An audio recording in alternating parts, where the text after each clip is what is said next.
Today we will study few more benign tumors. In the last class we discussed about meningioma. Today we will see few more benign tumors: myomas, fibroma, neuroma, nevi. Myoma. It's a benign tumor of the muscles. It's of two types according to the muscle type involved: rhabdomyoma and leiomyoma. First we will see what is rhabdomyoma. This is a tumor of the striated muscle. It's an extremely rare type of tumor. It may turn into malignant rhabdomyosarcoma, particularly in young children. Next type is leiomyoma. In this, unstripped smooth muscle is involved. This tumor is much common than rhabdomyoma.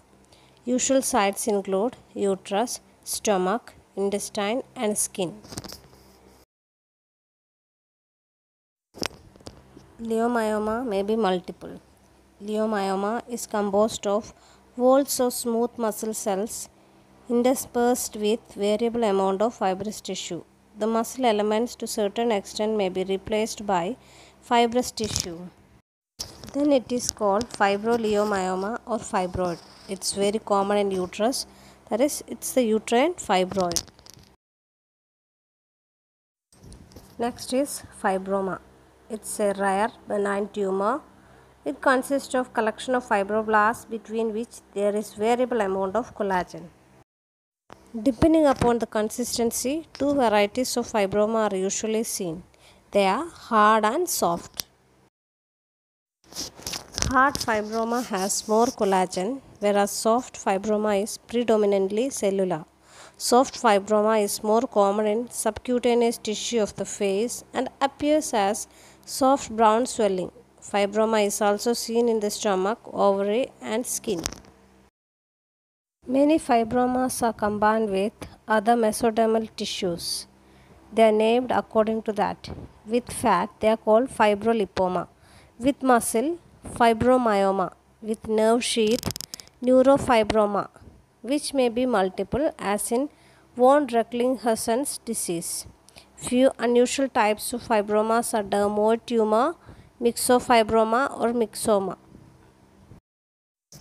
Next, we will see what is neuroma. A neuroma is a growth or tumor of nerve tissue. Neuromas tend to be benign, that is, non cancerous.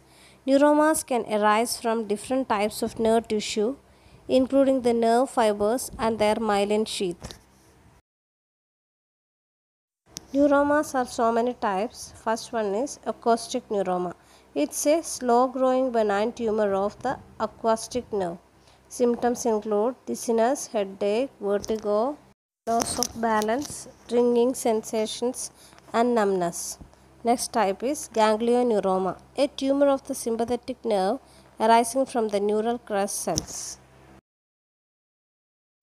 Next type is Pacinian neuroma, a very rare, painful, benign, hyperplastic tumor of Pacinian corpuscles. Pacinian corpuscles are mechanoreceptors responsible for sensitivity to vibration and pressure. Pacinian neuroma sometimes linked to a history of local trauma. Next is Morton's neuroma, a mononeuropathy of the foot. Some prefer the term Morton's metatarsalgia. The nerve involved is plantar nerve. That means the neuroma is present on the plantar nerve. Next is traumatic neuroma. Follows different forms of nerve injury, often as a result of surgery. They occur at the end of injured nerve fiber as a form of ineffective, unregulated nerve regeneration. It occurs most commonly near a scar tissue, either superficially skin, subcutaneous fat, or involved. Example, after a cholecystectomy. They are often very painful. Synonyms include scar neuroma, amputation neuroma, or pseudoneuroma. Next is nevus or nevi. It's a benign, exophytic, usually pigmented lesion of the skin or mucosa composed of local collections of rounded melanocytes, that is, Nucus cells. The term nevus is commonly used for mole. Nevi mostly occur on skin, occasionally occur on mucous membrane. Next is types of nevi. First one is intradermal or mucosal. Seen on dermis less than 1 cm in size, mostly seen on skin or mucosa of the oral cavity. Next type is junctional. It is present only within the dermis, presence of nevus ulnar in the basilar region of the epithelium, commonly seen on hard palate around gingiva. Compound nevus, intradermal and junctional type of ulnars are seen, commonly seen on hard palate around gingiva. Macula nevus, it's also called blue nevus because it's blue in color. It's seen on hard palate. Next is epithelioid or Spitz nevus. It's benign juvenile melanoma seen on skin of face and extremities of children. They are around 5 to 6 millimeter in diameter. So that's all about benign tumors. Thank you.